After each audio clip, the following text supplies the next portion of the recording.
Welcome back to another episode of The Weekend Starts on Wednesday. My name is Patrick Arias, and it is my pleasure to be your tour guide as we break down and discuss this weekend's hot picks and bold predictions.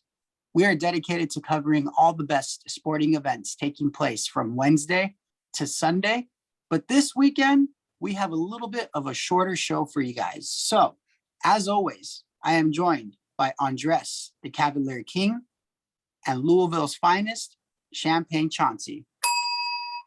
Flores cannot be with us this evening. He had some things to take care of. So, Flores, we will see you next week. So, gentlemen. I bet you anything he's probably doing some security game for the Angels. I think that's where he's at. Hey, if he has a chance to go make some money, then I ain't mad at him. I ain't mad at him at all. I'm just disappointed he didn't invite us to go sneak into the game or something. You know what I mean? I'm not interested in fighting traffic to go to an Angels game in Anaheim. That's just me. I mean, you see the hat, right? If I'm going to fight traffic, it's going to be for a Dodgers game. But anyways, so this week we're just doing a quick show, heroes and headlines. But you can still keep up with all of our picks and all of our predictions via Instagram. And no scumbags this week. Who knows, though? We might be able to work in a scumbag into the Heroes and Headlines segment. I mean, anything's a possibility. So, gentlemen, I wanted to start off with the show or the segment with a hero and a headline extremely close to my heart. And it doesn't get any more close to my heart than, obviously, my Los Angeles Lakers. My Los Angeles Lakers recently finished the season below average, right? They did terribly. And there's a lot of finger pointing going around. Who's to blame? Is it Anthony Davis being hurt all season? Is it LeBron James, constructing this shitty roster? Is it Jeannie Buss being a bad owner? Is it Russell Westbrook experiment going bad? None of the above, apparently, because they chose to fire Frank Vogel. And I'm going to go to Andres first. Andres, when you heard about Frank Vogel getting fired, what were your initial thoughts? I mean, truth be told, I don't think he should ever be the coach of the Lakers before, honestly. I don't think he ever really fit into the Laker franchise dynasty, just the realm of being a Laker or an LA Laker coach. Big shoes to fill, considering that, he has the shadow of Phil Jackson in the background.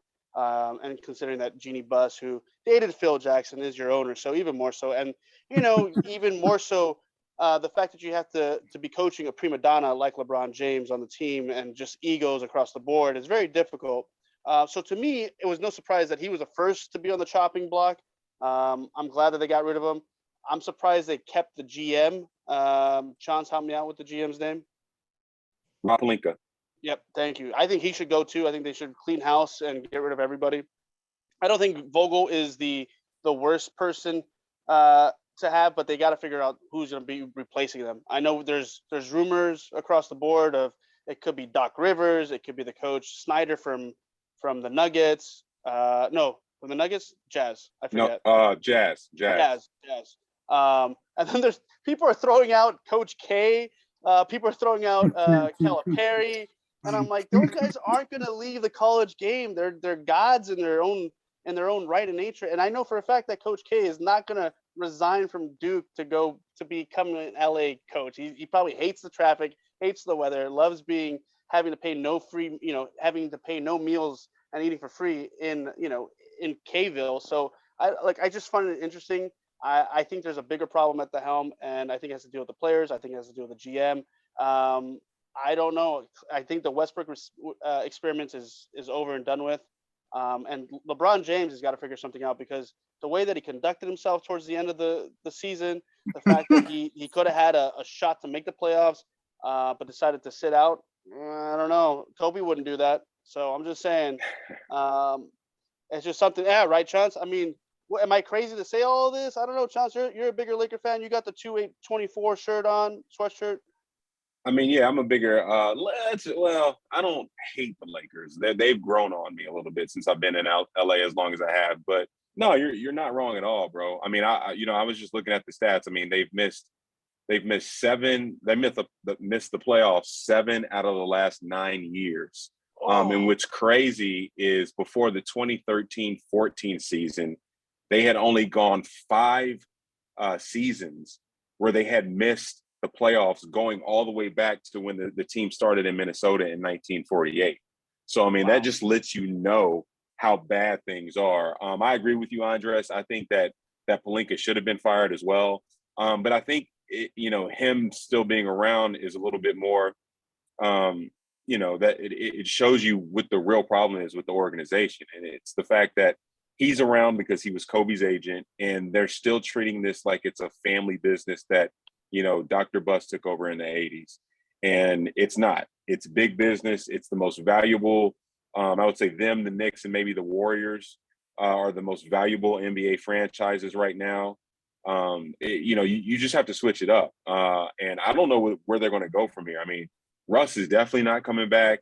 There's some rumors out there that AD might be on the trading block. And when everyone talks about the injury bug, I find that hard it's not that palatable for me, because when you look at the Golden State, man, I mean, how many times did Clay, Draymond, and Steph play together, right? They didn't play a lot together, right? But they won a lot more than the Lakers.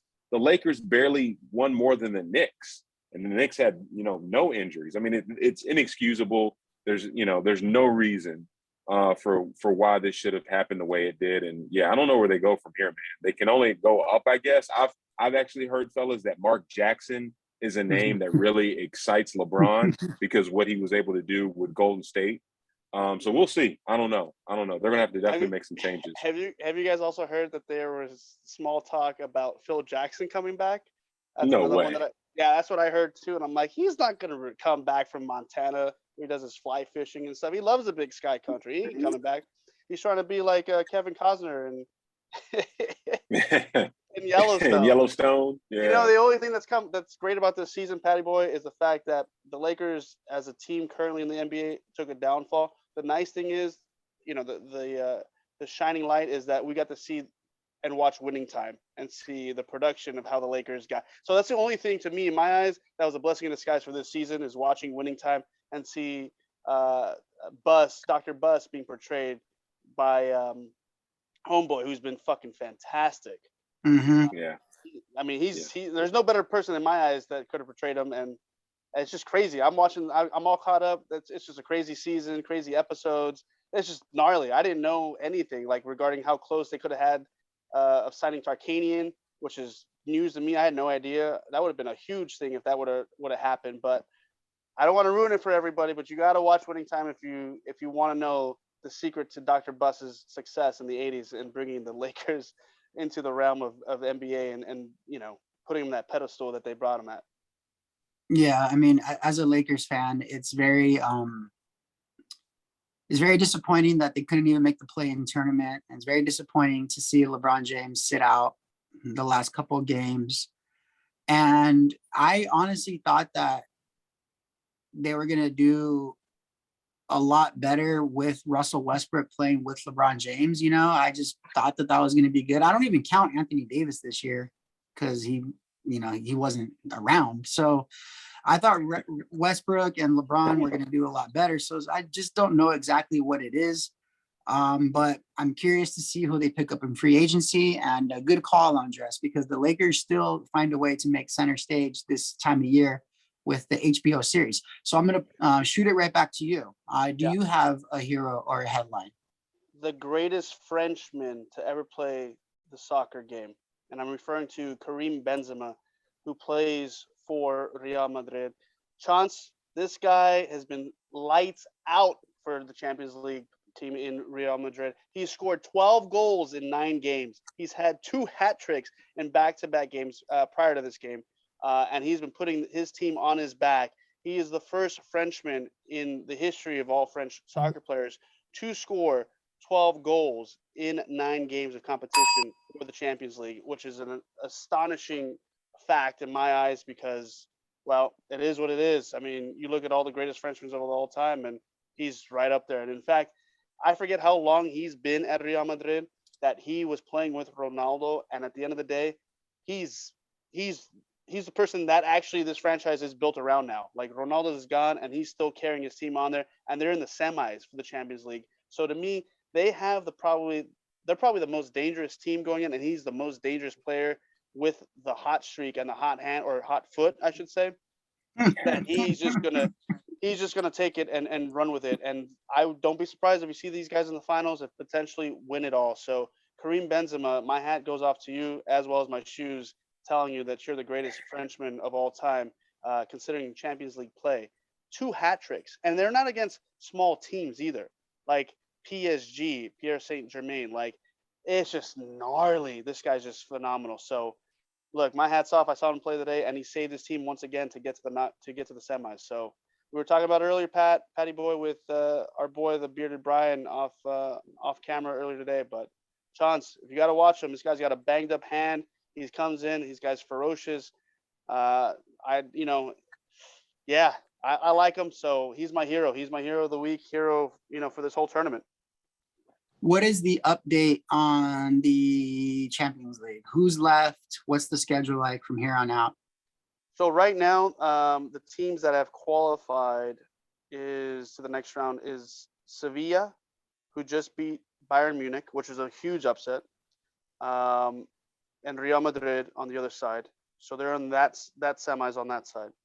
And then the other one that are still remaining is Liverpool, and I forget who's the last team on that side too. But Liverpool plays tomorrow, and they'll be playing. So I think they'll move on, and I forget who the last team is on the third. I know I'm gonna get shit from Bearded Brian because I didn't do my homework on the 4th team, but oh well. Yeah, so I mean, obviously we can cover that next week when we're back, unless we're not going to be on next week. Actually, never mind, we're going to be off next week. So we will report the Champions League final the following week. So the greatest Frenchman to ever do it. Good hero, Andres. So Chance, let's move it over to you. Do you have a hero or a headline? I have a headline, and we started off with the Lakers, everyone talking about their disappointment in not making the playoffs, their overall, disappointing season, and we're going to bookend it with the Lakers. Andres kind of touched on it already. The great show that's on HBO Max, Winning Time, that kind of is the story of the Lakers and how they came together with the Showtime era with Magic, Kareem, Dr. Buss, and all of those other necessary parts for the Lakers to become, that the team of the 80s in the NBA. And one thing that I wanted to highlight about the show, excuse me, is a missed opportunity by Magic Johnson. So I don't think this is going to spoil too much for those listeners and those fans of ours who haven't been able to watch the show or who aren't caught up.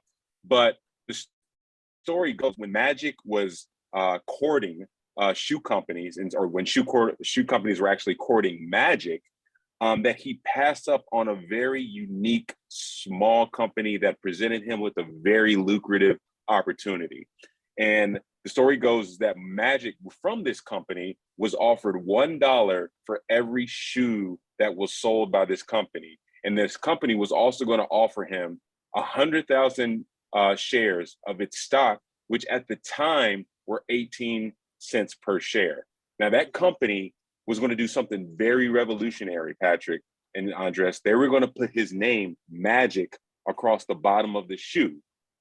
And as our listeners and our faithful guests can probably guess, that company was none other than Phil Knight and Nike. And Magic chose to pass on that opportunity and sign with Converse. And if Magic had not done that, if he had not passed on Nike and signed with Converse and instead trusted Phil Knight, trusted his vision, he would have made $5.2 billion. And that is because at today's valuation with Nike, their stock is about $134 per share. So that's how much money Magic Johnson, who we all celebrate to this day as a very savvy, smart businessman with high business acumen, missed out on that opportunity in passing up Nike, Phil Knight, and the monster that is Nike. And then look, I don't bang on Magic for it, because I think, no one would have thought that Nike back then would have become Nike. My buddies and I, we've had a discussion offline, like how would that have played if Magic had signed up for Nike? Would they have gone up for Michael? And, does it really really, could have taken, Nike to the level that Michael did because he's a different player. Michael was above the rim and air, just kind of everything just kind of, made sense with Michael because of his game. Magic was flashy, but he wasn't above the rim, right? People back then, they got out of their seats for, a spectacular pass for Magic. But I mean, Michael Jordan was a whole nother level. So just crazy that tidbit was kind of divulged in Winning Time. For all those who haven't seen it, I highly, highly, highly recommend it. Like Andres was saying, it's a great show to watch. Patrick, I think you're watching as well. And just really shining a lot of light on how the Lakers came together. And it all sounds like, Playboy models and, Chris Stahl, but I'm telling you, there's some touch and go moments there in the early 80s for this organization. And it's crazy to see where they came from. And not only that, though, there's a lot of backstories that no one pays attention to or no one even knew about, right? Like the relationship between Chick Hearn and Patrick Riley and that relationship and what goes on. And then Absolutely the coaching scenario that went around and what happened, because clearly this was before our time. So I wasn't born yet, but, I didn't know any of this. I didn't know who was a coach at the time and how Paul Westhead actually took control of the team or was given control by the universe. Yeah. So it's just weird things, and the fact it's a really good show. It definitely points on a lot of light on how the Lakers became the Lakers and literally all the nonsense that Jerry Buss had to go through to get them to where they're at, which is astonishing. Absolutely.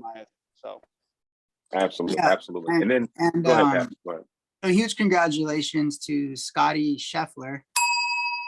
Scottie ran away with it, right? The Masters in Augusta, Georgia. Scottie took a lead. I think he had a 4-putt though. He had a 4-putt that they got a little close there at the end. His butthole got a little tight. Yeah. What's funny is that people aren't aware, but there was a bet out there with regards to what he would finish at the end of the tournament, how many strokes he would take. Those 4 putts cost bettors because they came back in hot and some better. So he ended up finishing with like 267 and the bet was 267 and a half.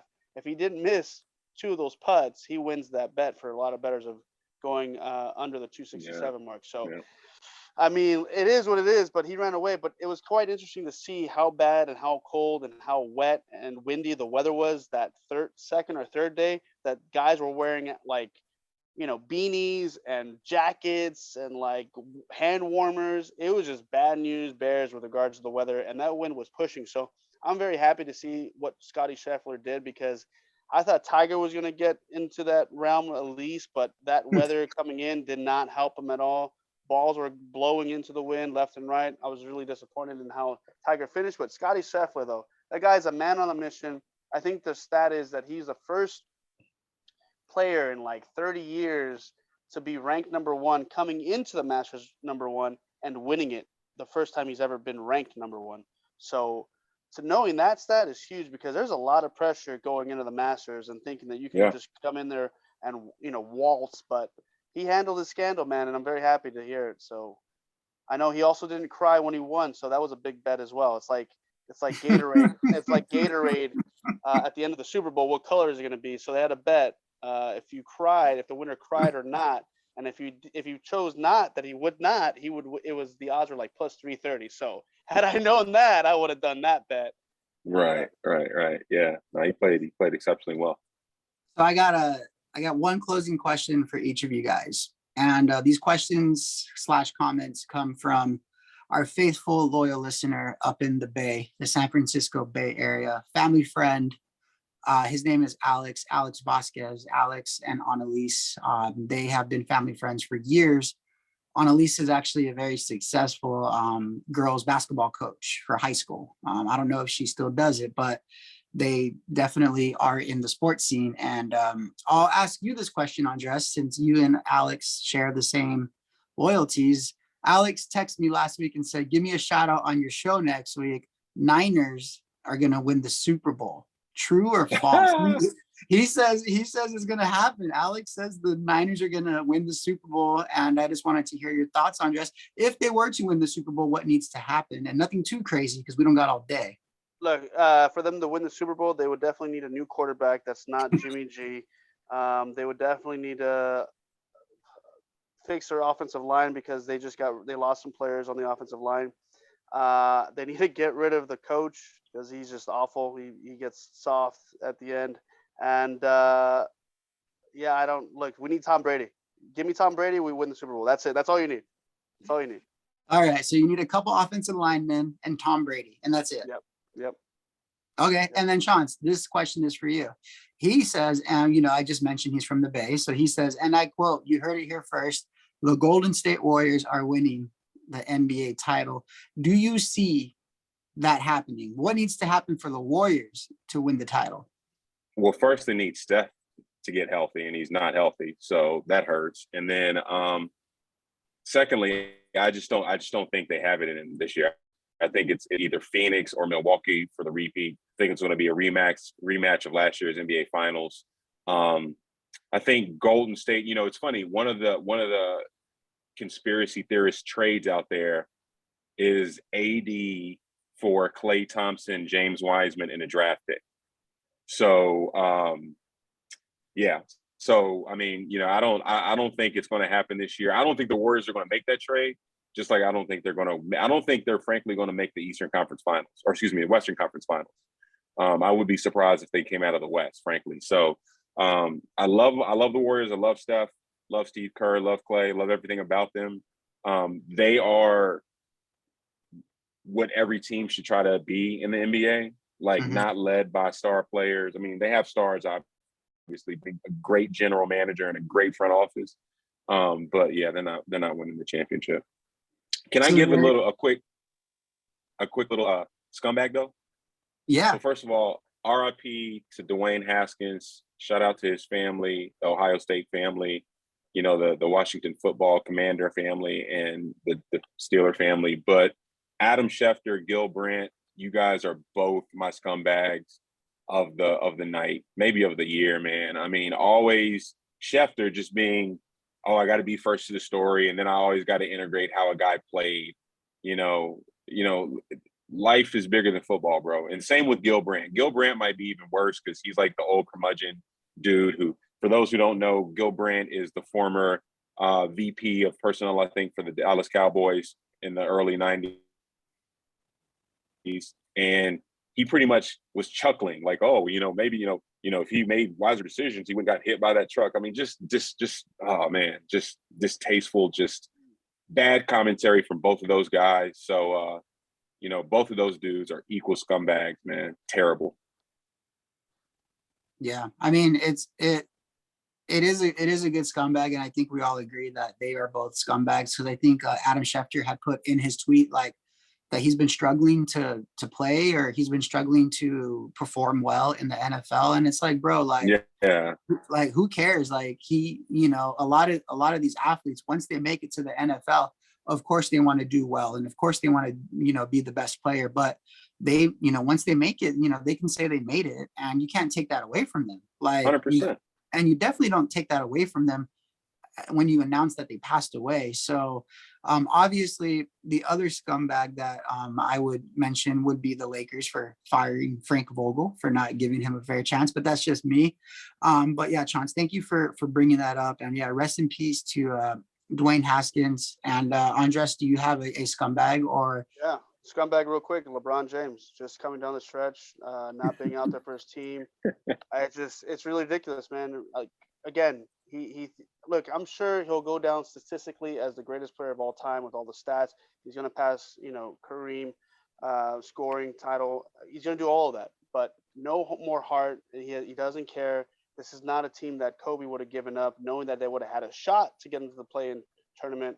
But just, I don't know, man. Ever since he made that stupid joke on April Fool's Day, I'm gonna sit out on his Twitter and like I'm done for the year, shut me down. And then it came into fruition. Like, I don't know if that was so much a joke. I get it was happened, and ironically and coincidentally happened to be on April 1st. But come on, man.